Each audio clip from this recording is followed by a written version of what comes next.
My inner monologue was having a field day.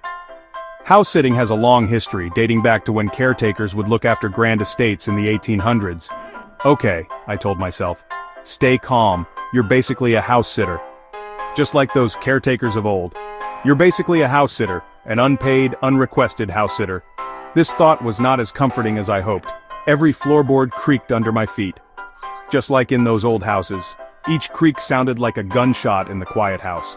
I was certain the neighbors could hear. I imagined them calling the police. Yes, officer, there's a man. He's creaking.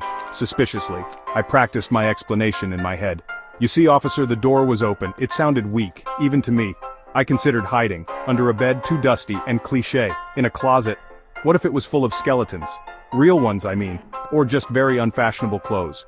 That could be equally terrifying. I imagined the homeowners returning. Honey, who's that in the hall closet, trying on your old prom dress?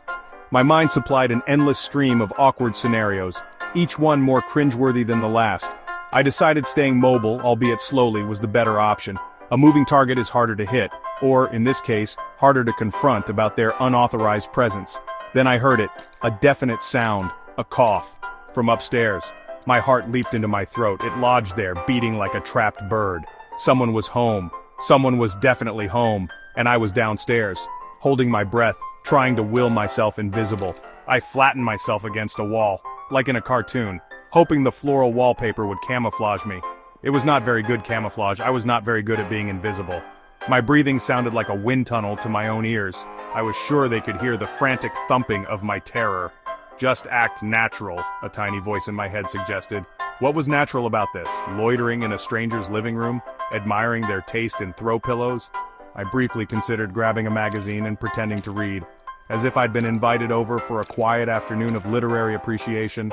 Oh, hello. Didn't see you there. Just catching up on this fascinating article about garden gnomes. The absurdity of it almost made me laugh, a hysterical, terrified laugh which would definitely give me away, so I just stood there. A human statue. A very nervous human statue.